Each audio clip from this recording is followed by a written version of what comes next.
Going on, guys? Haven't posted a video in a while. I've been wanting to do a walk around on our 2019 Cat 306 next gen, but I wanted to get some hours on it before I did do a walk around so I could give you guys some information. There's a lot of, you don't see a lot of the walk arounds of the 306s, and if anyone's in the market for, they've been thinking about getting one or they want some feedback, I wanted to provide a good quality video. So to start off, we got it last year, June 1st to be exact. Brand new. It had like 3 hours when we got it. So we got it with manual coupler. Save yourself the time, even if you're not changing buckets that much. Get the hydraulic there, or go with an aftermarket coupler that isn't Cat's. I hate their manual coupler. I don't hate a lot of things, but that's one thing I do hate. We've had two 305s, and we've always got the manual couplers just because we never change buckets a lot. Now with the workload we have, I'm switching between the 36 that's on it back to our 12-inch to dig slab on grade footers, to our 48-inch to grade with. Their coupler is, it's really just a bad design. Their old coupler with the spring in the back that you could just take a piece of rebar and take the back pin loose was way better design, even though this is safer. That's besides the point. But we'll start down at the bucket, work our way back to the cab and all that. So we've got our 36-inch on it now. Then manual coupler. These all come stock. I believe they all come stock with the coupler lines already down on the stick, just like all the bigger excavators. Unless you don't get it plumbed at all. But it's already plumbed all the way down to back to the valves, which I do like. I'm actually working on getting a few quotes from a few other brands for couplers, just because, as you guys know, if you're in the market, Cats are very, all their parts are expensive. But you got your two lines here, one on the other side, and then we just have our standard auxiliary. Got your thumb on this side for that line, and then over here you can get your secondary auxiliaries. That's what that hole is there. We have no need for it. Hydraulic thumb, took it off in the beginning, but the more we were doing tear outs, concrete, just loading stuff out, it makes it way easier. We did get the long stick. I don't know the dimensions on the sticks. I forget how long it is, but that is the long stick. It's kind of a necessity to have for us. If you get the short stick, it does give you a little more breakout force, but in the end, reach, if you're working in tight spaces like we do, you got to have the extra reach. They definitely changed up their cylinders. The main boom cylinder, way bigger than the 305. I'm not sure about the stick cylinder. It does seem bigger, but it's besides the point. And then with their swing boom, the way they have them now, if you've seen any 305s, the cylinder is on this side, and that allowed for the boom to swing. I believe it was 90 degrees. It was tight with the cab. This doesn't swing as tight. I believe it's 60 degrees to the cab and 80 coming out this way. Don't quote me on that, but still, with the swing boom, I definitely like it more because the cylinder's tucked away. You don't have to worry about it swinging out past your tracks anymore. This is not, it's not a zero tail. You do have, I think it's about 6 inches maybe that hang over. But still, it's, comparing it to a 305, guys, it blows it out of the water. I don't know if these are unlocked. I'm gonna have to, oh, that one's unlocked. Go ahead and open these. Open these real quick. All right, so back up to here. Really all of the way they ran their lines, no different than any of their other minis. Yeah, I know I got a little snaggler here. I ended up putting LEDs on it. Didn't really change any of the ways that they routed their hoses. That's pretty much all the same from their previous, like the E2s. Fuel tank, I believe it's 35 gallons. I definitely like the way they did this.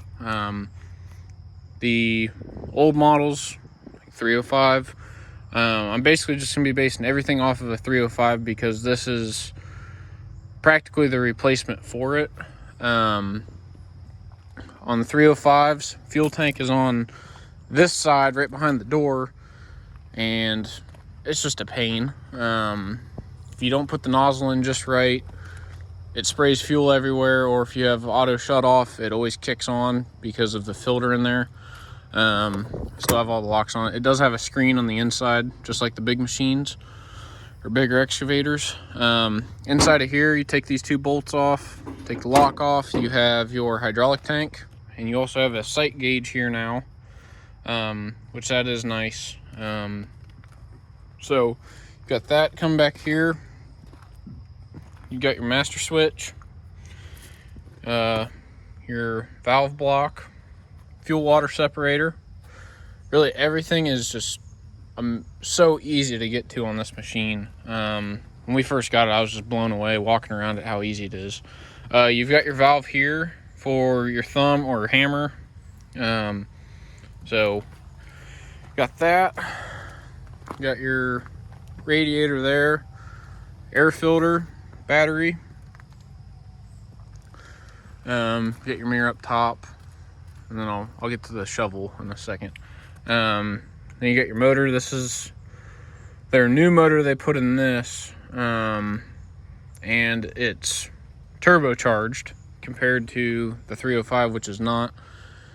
Definitely makes a big difference.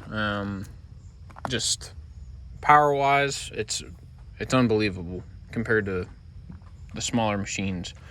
You got your coolant, oil filter, oil check, oil fill, fuel. Whoops. Your fuel pump or your fuel primer is right here.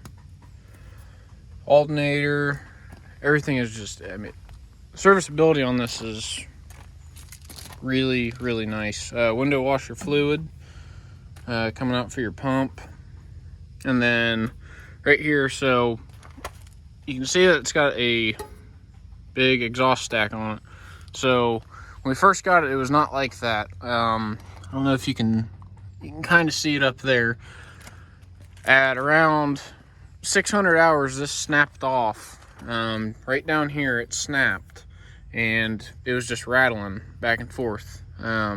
This weld down here broke.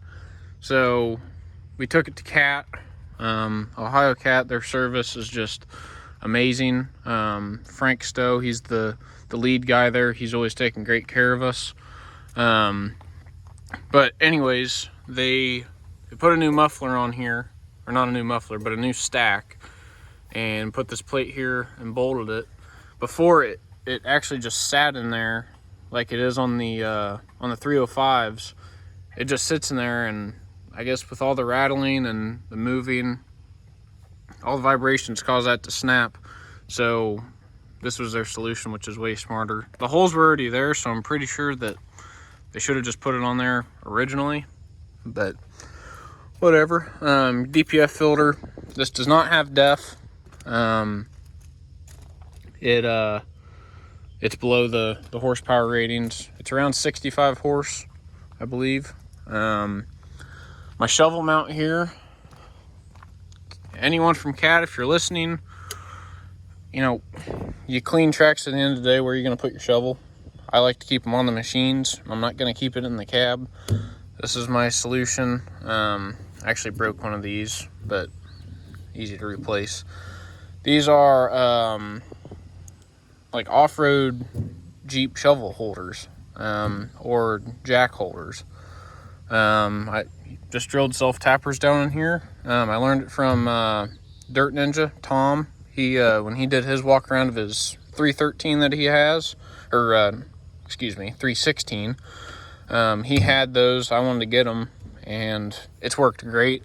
Shovel doesn't vibrate at all. It's just rubber. Then you clamp them down. I got to put them on the dozer over there. But anyways, that's worked out great. Your antenna, it stays down. I usually just use Bluetooth. Your backup camera, if you do get one, we didn't get one. And then your bolts here, you can get an additional counterweight. It's like an extra 650 pounds, I believe. Undercarriage, as far as I know, nothing has changed on the undercarriage. It's still the 305 undercarriage. Blade, it comes factory with a bolt-on cutting edge now, unlike the 305s that were stock was weld-on, and then you had to get the option for bolt-on.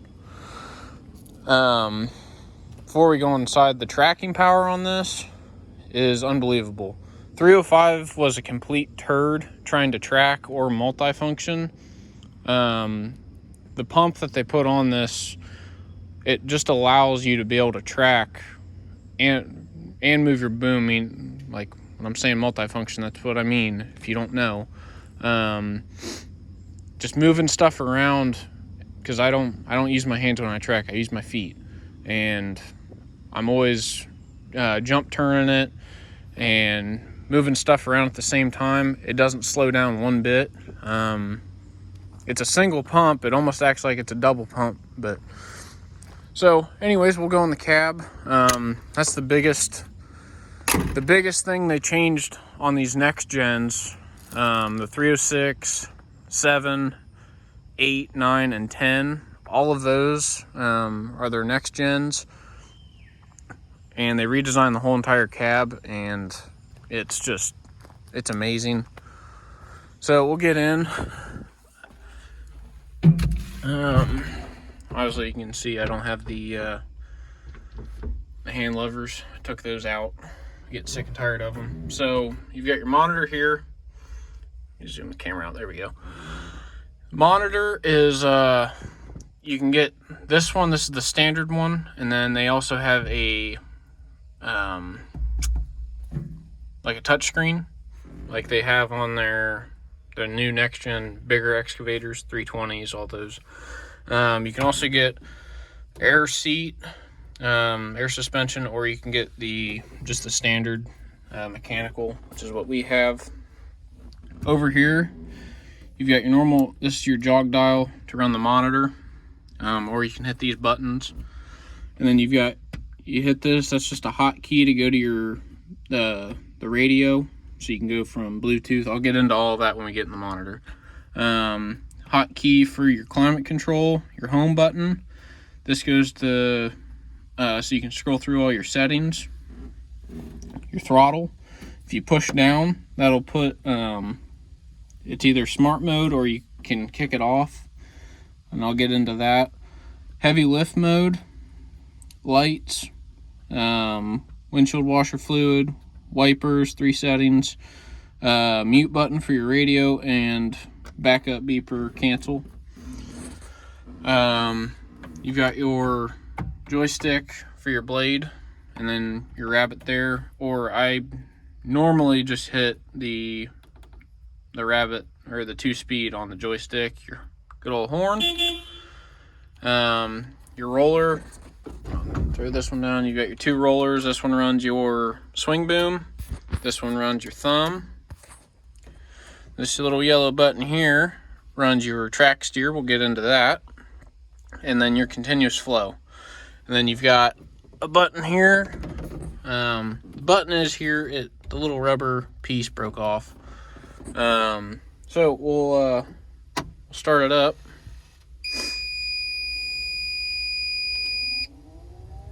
Oh, there we go.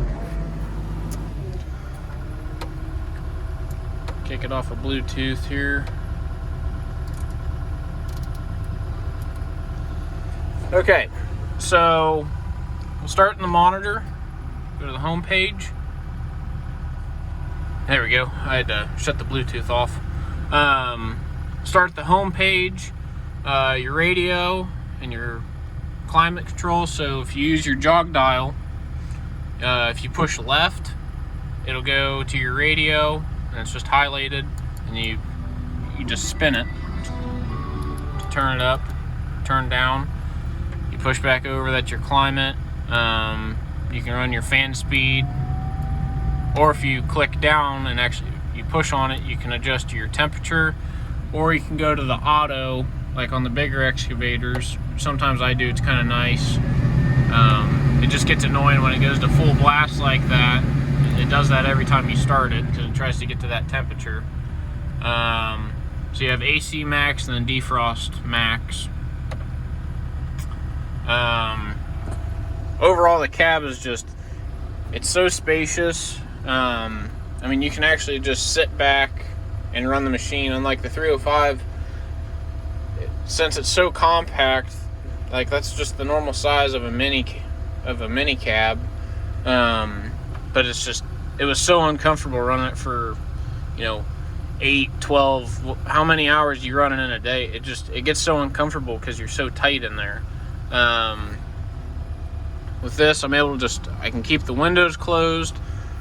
I can actually stretch out, and it's just way more comfortable. The amount of air vents they have in here, you've got 3 here, 1 on this window, and then 1 here and 1 on the other side. Got my Mob Armor phone mount. These are really good and worth the money if you're looking for a phone mount. Sunroof.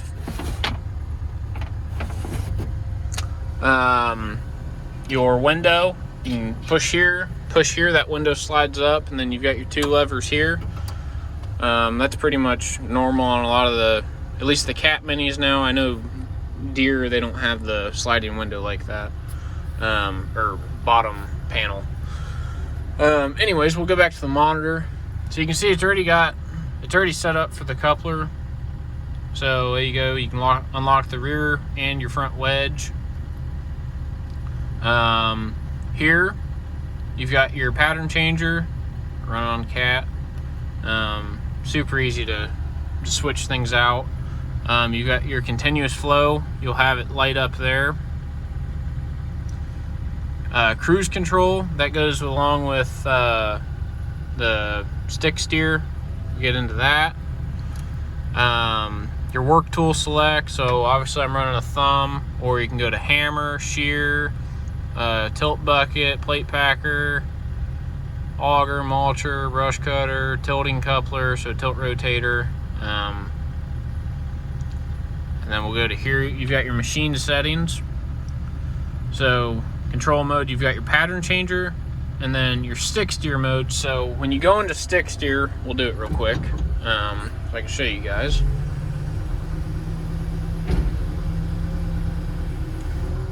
Love running a mini one hand. So boom up a little bit. So when I hit this button here, you gotta have your lever down, your lockout. You hit that, it beeps at you, and then it says enable joystick travel, and then it's got your joystick. So this one, just like a skid steer, when you push this forward, it'll track all of your track movements are on this joystick, and it shuts out your foot pedals. So, and then this joystick here, you can either run the blade or you can run your boom. I run the blade usually, and I kind of use it like a little mini dozer, just because it has so much tracking power. So we'll hit it again, and you've got a 10-second timer. So you can see there, or you can change it. And then you're active on your track steer when that lights up. So, using this joystick, blades up, push forward, and you're tracking. And you hit your 2-speed, backwards, and then I'm not going to turn because I don't want to tear apart gravel. And then if you go into your machine settings again, stick steer modes, go to excavator. Now you've got your boom control on this side, or if you were to be in deer pattern, that would be your stick. But just on this joystick, I've got my my boom up and down and curl in and out, and my thumb is still active. Now I can show you here. So we've got the thumb, and then you've got swing. Your swing is now on this toggle. You have 0 boom swing. So you got that, and then if you hit this toggle here, is it this one? I haven't used this mode in so long. I forget. Hang on.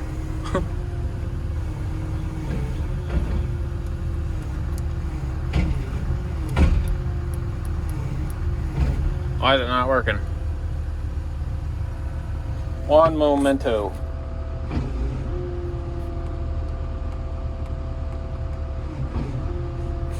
Okay, anyways, when I first got it, or when we first got it, it would change your stick movement, but I don't know why it's not doing it now.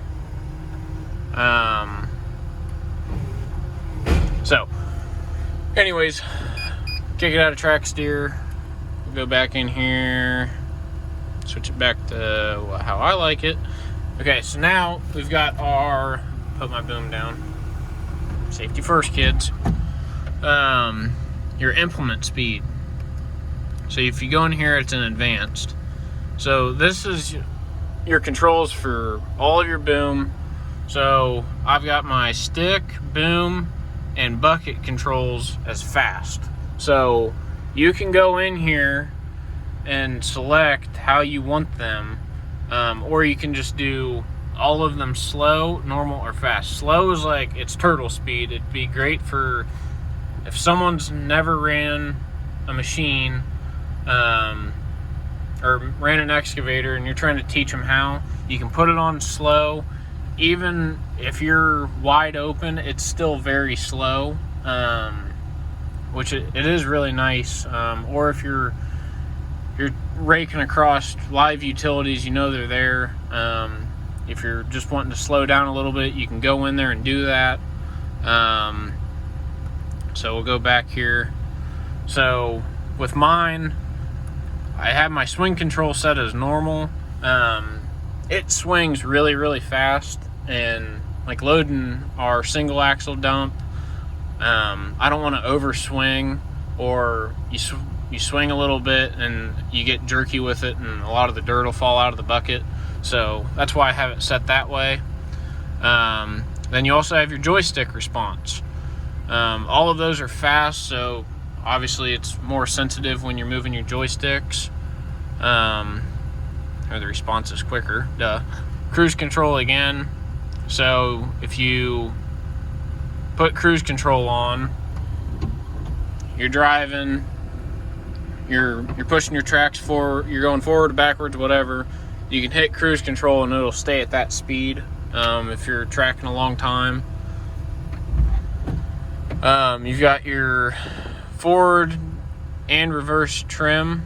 So if it's pulling to one side, you can go in here and adjust that, so you can take it all the way to the right or all the way to the left if you're trying to make an easy turn. I've never messed with that. And then your idle engine shutdown. So mine's set for 10 minutes. So if it's sitting here at idle, you haven't touched your lockout lever, it'll sound off a warning, and then it'll shut off in like 10 seconds, I believe, if you don't put your lever down or cancel it. Your auxiliaries, so you've got your continuous flow, quick coupler, auxiliary flow, and then you also have a balance.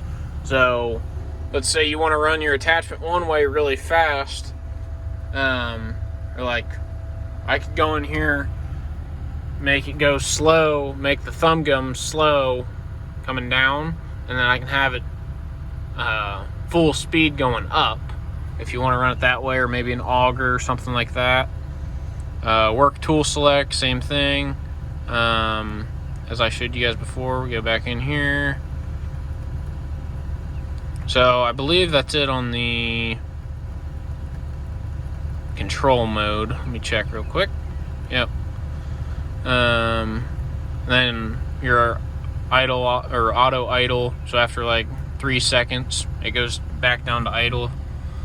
Machine lighting. You've got your beacon and then your courtesy light. So it stays on for 30 seconds. You can either turn that up, turn it down when you're getting out of the machine in the dark. And then job clock reset. So we've got 763 hours. I've never messed with that. And then factory defaults. I still have cruise control on. Whoops. So then we'll I think that's it on machine settings. Yep.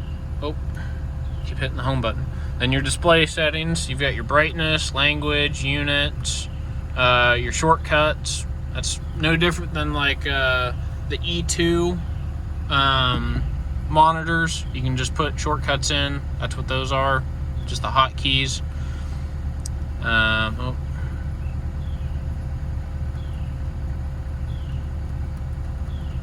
So that's it there. You have your HVAC. Use my dial here, it'll be a little bit faster. So you got your information.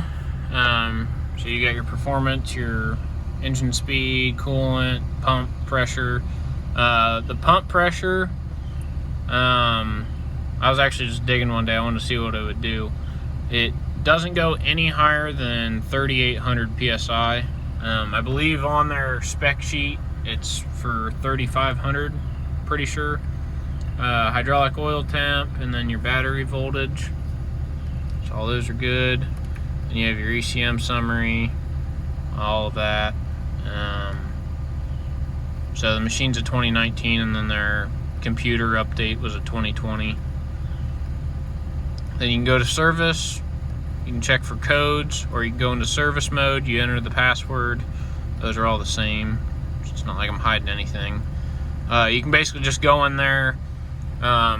Say you get a camera aftermarket and you want to install it yourself, you can go in here and select backup camera once it knows that it's hooked up.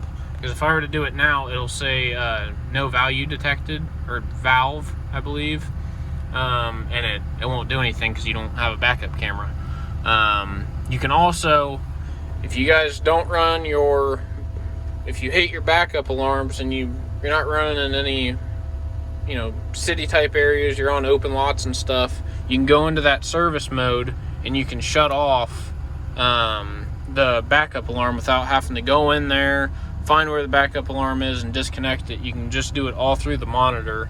You have to shut the machine off to do it, and then you shut your machine off, go back in there, hit the button, and then it basically just reflashes the computer to tell it. So we've got all of that, and Bluetooth. It does come with Bluetooth already in the system. So you've got your radio stations.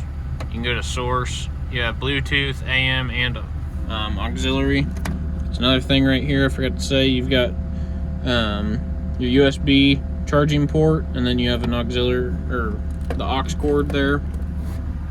I just use Bluetooth. The stereo in this sounds really, really good. That's really it.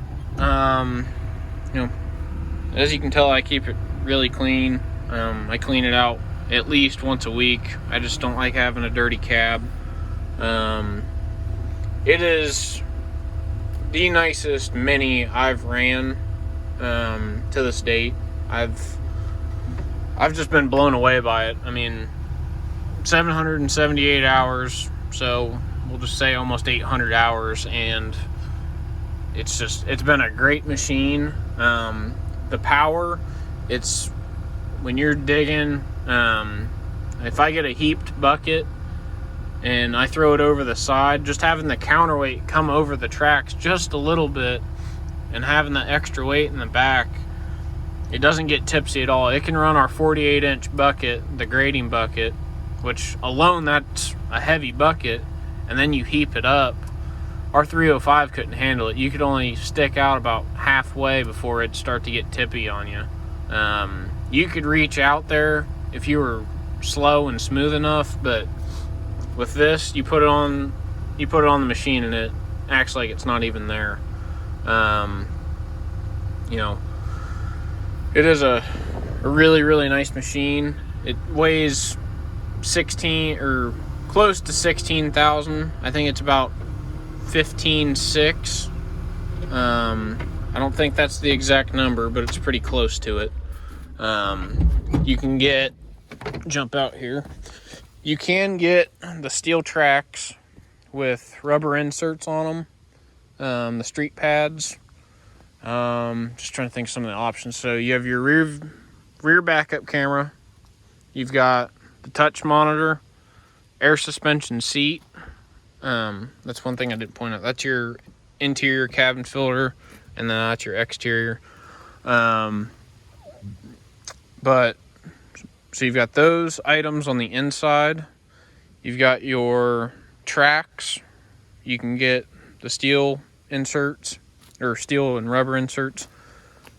Your backup camera. You can get lighting on the back.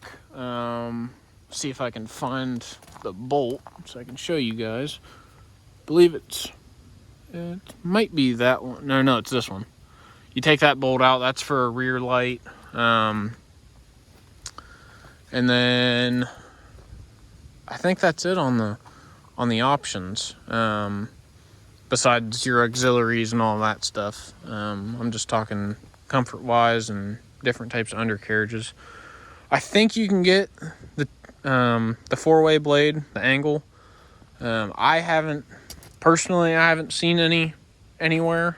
At least that's just Ohio. You really don't see any of these 306s. I've actually only seen one, or I've seen two, and other than that, I haven't seen any. But it's just, everything about it's just beefy. They actually took the time and thought about it.